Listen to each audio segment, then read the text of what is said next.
Langkah memberikan amnesti kepada mereka yang bersikap kritis kepada penguasa di era Jokowi secara eksplisit kan berarti Prabowo memberi ruang kepada mereka yang juga mengkritisinya. Di samping tentu ini dia menunjukkan hal yang berbeda dengan Pak Jokowi. Harusnya ini tidak hanya berhenti kepada amnesti, tapi juga dilakukan revisi, bahkan menghapus undang-undang yang sering digunakan untuk menjerat mereka yang kritis pada penguasa.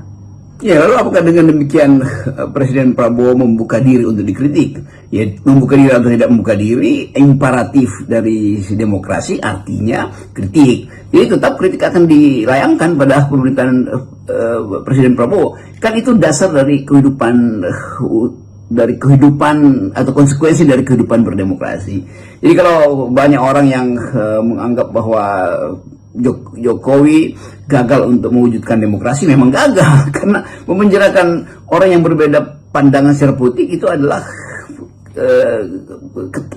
ketololan sebetulnya, untuk tidak menyebut kedunguan seseorang atau sang pemimpin yang tidak paham bahwa mengelola perbedaan itu justru itu seni di dalam memerintah tuh, bukan memenjarakan orang. Jadi hal-hal yang masih tersangkut di dalam rejim yang lama sudah saatnya atau memang dari awal tidak boleh didalilkan dengan satu delik tuh.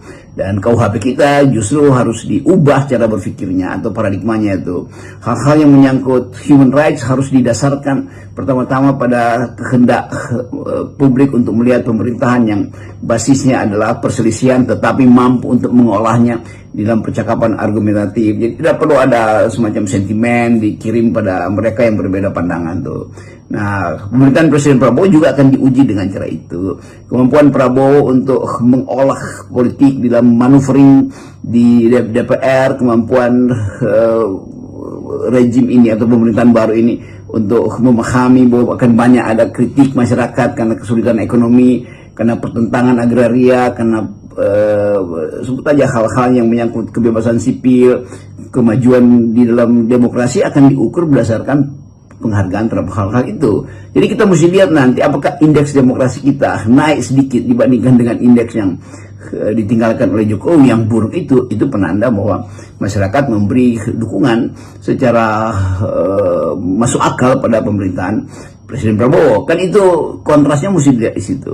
Jadi teruskan aja teman-teman yang beroposisi atau kelompok-kelompok yang menghendaki semacam kesimpulan dari pernyataan Prabowo bahwa akan ada amnesti terhadap sebut aja dalam tanda petik tahanan politik, dan itu sebetulnya terutama yang harus kita pahami itu bahwa ada yang diberi amnesti juga karena usia, karena penyakit, yaitu hal yang memang dasarnya adalah kemanusiaan. Tetapi delik politik tidak boleh ada lagi di dalam pemerintahan Presiden Prabowo ke depan.